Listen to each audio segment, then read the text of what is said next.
Mask. Where? Hey everybody, it's Bill from Matt-Trakker.com, and on this episode of Behind the Mask, well, I'm uncovering a mystery that I've been trying to uncover for a long time, and it just so happens that we're chatting with I'm going to call him a legend in the mask community, because he is the man who sang the vocals on the theme song, Larry Leon. Larry, how are you doing? Good. How are you, Bill?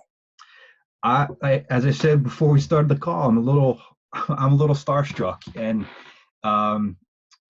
it's this kind of surreal moment for me, because I remember I've talked to the voice actors, I've talked to some of the writers, and to talk to you, because what the fans remember most about Mask is the theme song. Obviously they had toys and the cartoon and everything like that, but the theme songs are really stuck. And I don't know if you know this, but on a lot of the retro websites and top 10 theme songs of all time, Mask is usually up there in those rankings. And it's kind of, it has that staying power, and it not only the instrumentals in it, but your voice was powerful for that song. And but before we get into that, I just wanted to get to know you a little bit in here, and what have you been up to and everything like that. Well, I've just been trying to earn a living. Music didn't really work out for me so well. I didn't exactly become rich and famous. Not that that was ever my goal. I was always in it. I love to do music. I still do, but I don't know. The business end of it seemed to kind of turned me off a bit. It was interesting how there'd be people that really didn't have much talent at all on the business end that would kind of pull the strings and make the decisions. So I wasn't a big fan of that. So I kind of backed away. I took very long breaks, and then I would always kind of gravitate back to it. But yeah, that's kind of that. I'm just earning a living out in Southern California here with beautiful weather, and just doing my thing. Okay, that's fair enough. So as I said before, you were kind of giving me this little anecdote before we started talking too.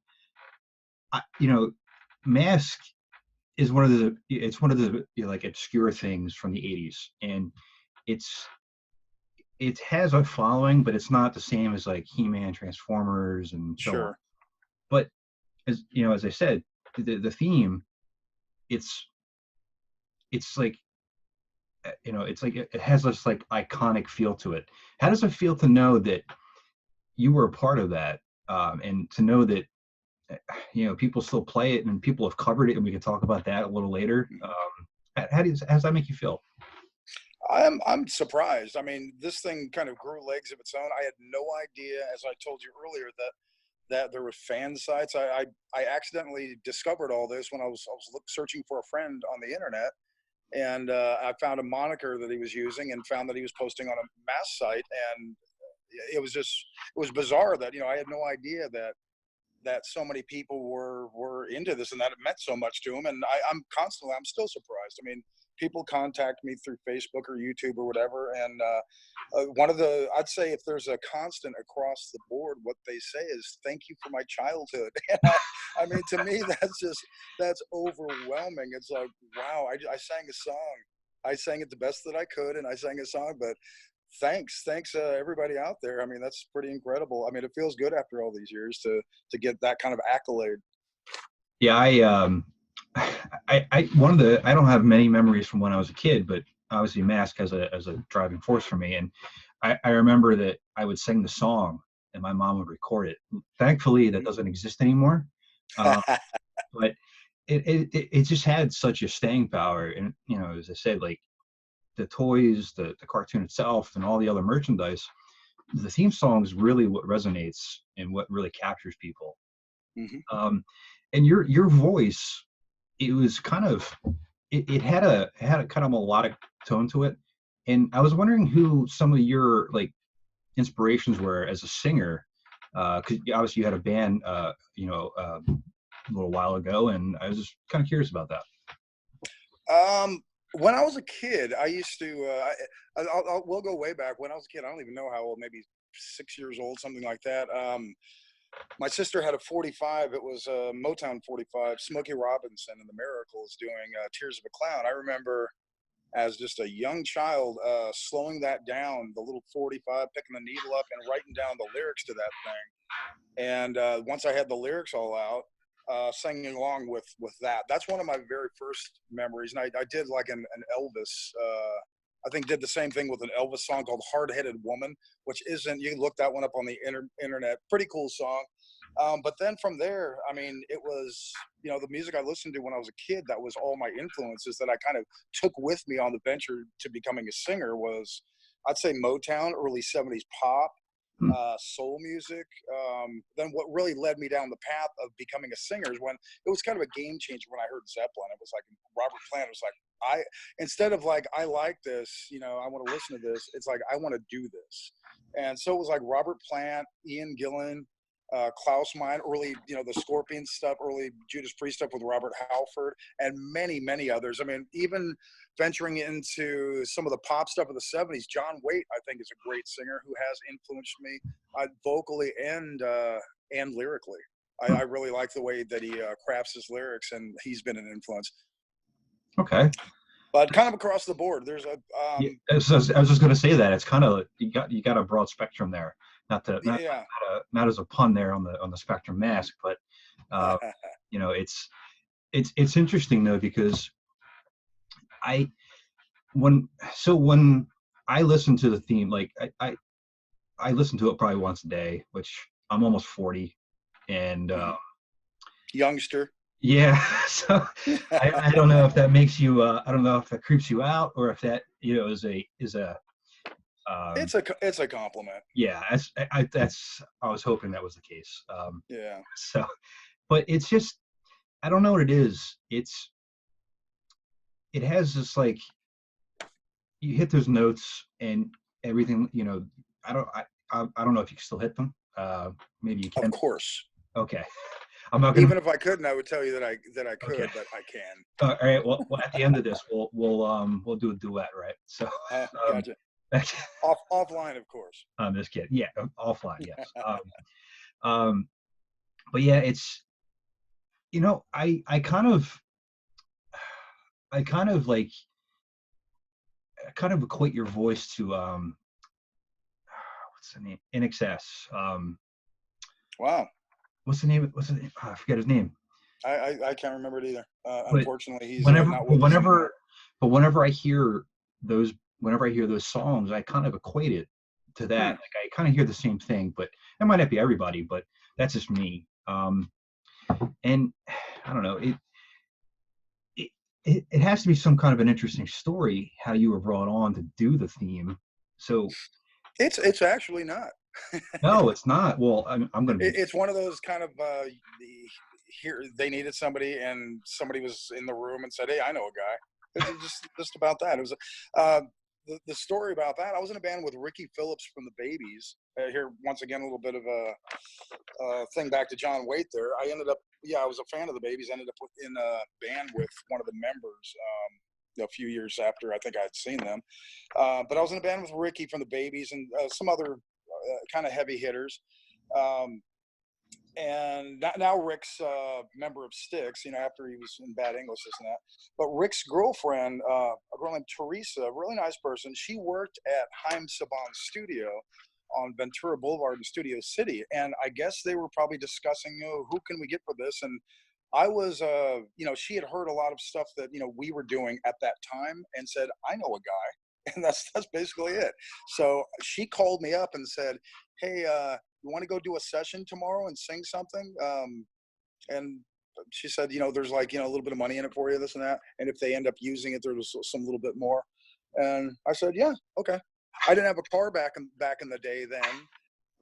So she ended up picking me up at like 6 o'clock in the morning, which is just unheard of. I mean, I never did anything at 6 in the morning back then except maybe go to sleep, you know, so to actually go to a studio to record, I mean, that was just ridiculous. But she picked me up, she took me down there, and yeah, we kind of started working like real early. But that's it. I find it interesting. I mean, I'm sorry that you Mhm. don't, but I mean, that's interesting in my world. Okay. It's so for those who don't really understand like how a recording session works and things like that. Mhm. Um, how long did it take for you to do the track? Was it a one and done thing? Was it over a span of time? Like how did it go that way? Usually something like that, doing a vocal like that, I mean, it could take a while. It depends. I mean, because I didn't know the song. I'd never heard the thing before I walked in there. So me and Shuki Levy, the guy that wrote the song, he was in the studio as well. He was showing me kind of the vocal line, for the most part. And some parts he was being real particular about, wanted me to catch. So we're before I'm in the actual recording booth, we're just in the control room and we're kind of going through all that. And after a while, I went through, did a couple takes, kind of warming my voice up because, like I said, it's by this time it's probably 7 o'clock in the morning. It's like you don't sing it that time of the morning. So we're kind of going through it a couple times, and then I just did a take and just kind of nailed it and got everything pretty much right. There were a couple little problems here and there, maybe a little pitch problem on one word or something tailing off or whatever. So we just fixed a couple little problems, and then I think we ended up like taking a break and for breakfast. I don't know if we had breakfast, burritos, or bagels, whatever the hell. Somebody went out and grabbed something. We came back, we ate that, drank some coffee, whatever, and then worked on the background vocals. And that's all me singing the background vocals on there as well. Worked on the background vocals, and we were done and out of there by like noon. So it actually went fairly quick for something like that. So your portion of that was from 6 to noon. I'd say yeah, right in there. That was it. Between learning the thing from walking in Wow. totally fresh to kind of my finished product on there was, it was about 6 hours. That's crazy. I mean, that's obviously a testament to your craft at the time, and I guess Not necessarily, because there's been times when I've been doing other projects and I'm trying to nail a song and I'm just approaching it in the wrong way. Maybe I'm singing it too low. It could be something like that. And so I'll beat a dead horse, go back to the studio a couple times, trying to nail this thing, and then all of a sudden think, let me sing this up an octave up, and then all of a sudden nail it. So, sometimes it depends, but it worked out that day well. So, yeah, I was happy with, when I walked out of there, I was pretty happy with the product. I'm glad you were, because it obviously, as you said earlier, people say thank you for my childhood. So, so one of the things that people tend to kind of question are some of the lyrics in the song. Yeah. So obviously, I know it has some hokey lines in it, and there's in K, command with a K. Right. There's weird things with it, right? I was just curious if like you were reading it and you just kind of questioned like, what is this? Like, obviously you're performing it, so you want to understand it. So I was wondering if there's anything like that. Well, one thing with the lyrics that I've seen on some of these web pages is some people are confused about the lyrics, and I've kind of straightened them. Some people say, no, it's this word. And I'll pop in and go, no, it's actually this word, because I kind of know because I sang it. I mean, I could hear very plainly what I'm singing on the recording as well. But the lyrics in the studio, whole different animal. It was kind of a awkward situation, to say the least. As I am learning the song, I'm kind of learning or looking at the lyrics and kind of singing along with them and stuff. And I laughed a few times, because to me the lyrics are kind of silly, because they're more geared towards a younger population. I was used to singing more adult themed lyrics, so they were. I'd never actually sang anything like that before, so it was strange. And it was funny because Shuki, the guy that actually wrote the song and the lyrics, he ended up excusing himself. I think he had a phone call, and while he was gone, Haim Saban, the producer, he said, "Oh, by the way, Shuki that just left, yeah, he's the one that wrote the song." And I went, "Oh." So so it was a little awkward. So when he came back in, I kind of apologized, and I let him know, I'm used to singing more like, more adult oriented stuff. So yeah, there's nothing wrong with the lyrics. They're perfect for what they are, but it's just a little odd for me to be singing those.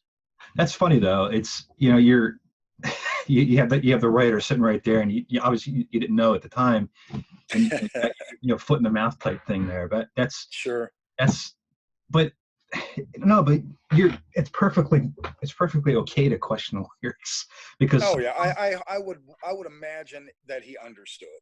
If not, he probably would have thrown me right out right then. yeah, I mean the good thing is that I mean Saban and you know Levy they're they have 10 trillion songs to their. Oh, they got huge. I mean, I was surprised when it wasn't that many years later. I was cruising somewhere down the 405 freeway in Southern California here, and I think right around where it meets up with the 101 freeway in Westwood, there was a huge building, Saber Productions. This was, I don't know how many, 6 years, 10 years later. It was like, whoa, because I heard, what was it that they got, Power Rangers or something like that? They did that. Yeah, they got Power. Yeah, they did Power Rangers here, and God knows what else. Like yeah, they were huge.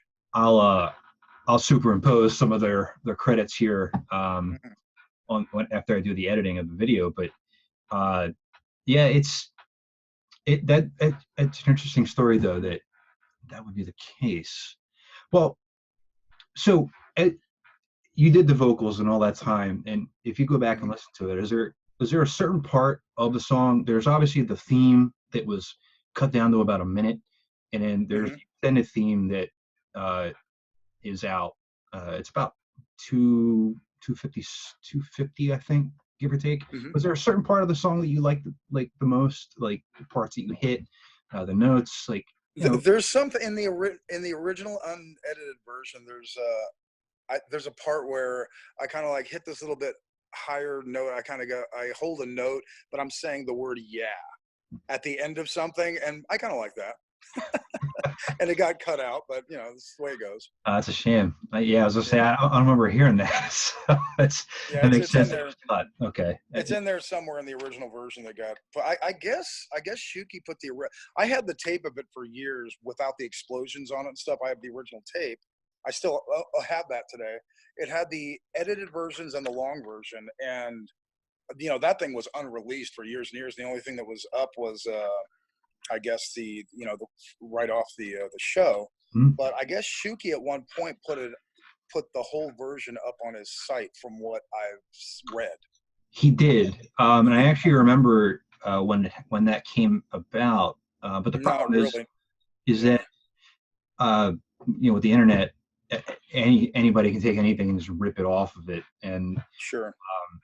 So I don't think it's still up there now, but somebody was able to record it off of there and then put it up on YouTube, and like no credit to anybody that did it. So and that's the sad part of it. But he did that for a lot of his songs, especially from that time period. He had he released like the full versions of them. Right. It's it's a shame, but I mean, I'm happy that it's out because it brings me joy. But I also I understand the piracy aspect of it, and the way that I look at something like that, I don't know as far as piracy. I don't know. It's not like it's something that was being sold. If you think about it, so that's something I think he just wanted to share. He already made the money he was going to make off of that, basically. And if it were to be used in anything, they got to pay licensing to him anyway. You can't just pull that and use it for the most part. I mean, you could probably put it on your show right now, but it's no big deal because you're not making money off it either. You know what I mean? Correct. Yeah, I definitely not. So. Yeah, he made plenty of money off these things, so I think he's okay. Well, all right. I mean, did you watch the show at all after you did the recording? I watched the first time I ever saw it. I was leaving on a fishing trip with a buddy of mine, and I think I had told him that I had done this thing, so he was kind of following it for some reason. And this is when it first came on. It was on at like 4 in the morning, 6 in the morning, something like that, very early in the morning. And we were leaving on a fishing trip, and we're loading my gear, and he goes, "Hey, you know what? Your cartoon's on right now." I said, "Really?" Because I'd never seen it on TV. Because, like I said, I don't wake up that time of the morning. And so he went over and turned the TV on, and as we're kind of loading the gear, it's like I stopped and I like just watched the intro, and that's when I heard the explosion stuff, because they were, you know, the version that I sang and the copy that I had, those weren't edited in yet. And I'm thinking to myself, why are they making all this noise over my voice? You know, that's what I was thinking. It's like they're drowning out my voice with these explosions. Like, that's ridiculous. But so then that was the end of that. Never saw it again. And then I don't know how many months later, some friends of mine that had some young kids, I was at their house and I walked in, and my friend Tom introduced me as, you remember Larry? He's the guy that sings M.A.S.K. And their jaws just dropped and they're looking over at me. Well, I think later on, like an hour later, it came on at 4:30 in the afternoon, like prime time cartoon and this and that. And I sat and watched like for like 5 minutes with them. And it just it wasn't my thing. You know, I was in my 30s at that point or whatever, or 20s or 30s. No, I was in my 20s. But yeah, it wasn't really my thing at that stage of the game. That's, yeah, obviously, it's not, it's not geared toward you at that point. Right. Did, I guess you didn't do any, one of the questions I was going to ask was, did you provide any voices for the show? But none at all. Okay. None at all. And one reason why I like the voice thing, you know, that's completely different. That's not really what I do. So I wouldn't have hired me to do something like that. But as far as any of the other songs, I did a Wheeled Warrior thing for Haim and Shuki. It was a demo, different song though, the one that ended up like the Jason, the Wheeled Warrior thing, whatever that is. Different song that ended up on there, because they ended up rewriting the song and they ended up using a different singer. But at that time, there was no cell phones, there was no this and that, and I was kind of bopping around quite a bit. I would imagine that they probably had no way of getting a hold of me to do anything further by that point. Either that, or Shuki took offense of making fun of his lyrics. He'll never work for you again. I will never know. No, it's interesting though. It's, you know, and just thinking about that, there's no cell phones there. You know, there's no internet. Oh yeah, imagine a life without cell phones. No, I will not do that. So, you know, it's an interesting concept though. Like, you couldn't quickly share, hey, look, I just did this. Like, I know. You know, at the time, it might have been something monumental for like a, you know, a shot in the arm type thing, and yeah, but I don't know. You know, so I don't know if you know this. Director F. Gary Gray, he's done a lot of work over the years. Recently, he just did the Men in Black movie that just came out. Hasbro and Paramount are putting together this like shared universe of their own, and M.A.S.K is slated in that. So my question is, and whether you can or can't, would you ever want to like contribute toward it? Because, you know, whether you have a scene in it or you do vocals for it, like, because I would hope that whoever is doing this movie looks back at the people that brought us to life, and you're definitely one of them. I would love that if you were in it somehow, if that was the case. You know, actually, that's funny doing a cameo on that, but I mean, that would be one of those weird things you'd have to read that one on the internet, because it's not like nobody would ever recognize me, probably. But to get back with what you were saying, what was the name? His last name? Gary Gray. What was it? Yeah. There's a guy. Last name's Morrissey. I can't remember. God, I can't remember his first name right now. He's a friend of mine on Facebook, and I believe it was through the M.A.S.K thing. And he's a singer. He's like in a Dio tribute band. He ended up like kind of making some contacts, this and that, of different people, and trying to, because he wanted to see me do something else with this M.A.S.K thing, maybe contact Comic-Con, all this stuff. Well, I forget exactly what happened, but James Morrissey, that's his name. I believe that he contacted Gray or Gary, whatever his name's, office and let him know that, I have the original singer for M.A.S.K here, if you have any interest in maybe using him for the movie, and haven't heard anything.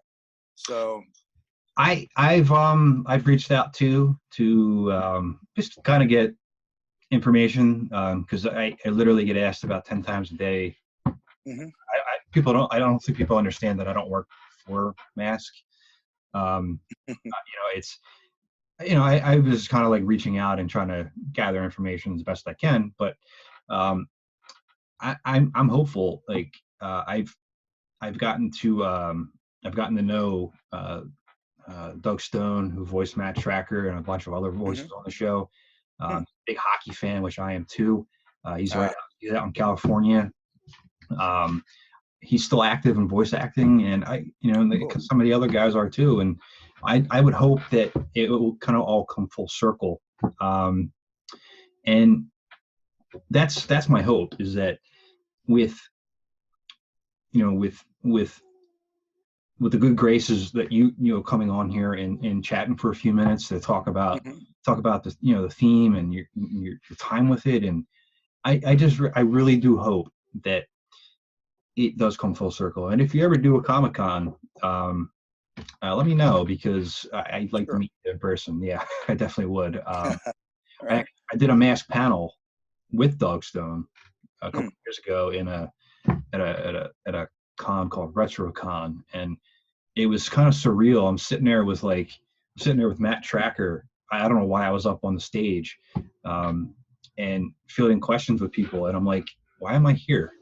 And but part of me, I was happy because I helped kind of keep it going, You're carrying the torch, of correct. course, and you had every right to be on that stage. And I just, for you to talk with me today,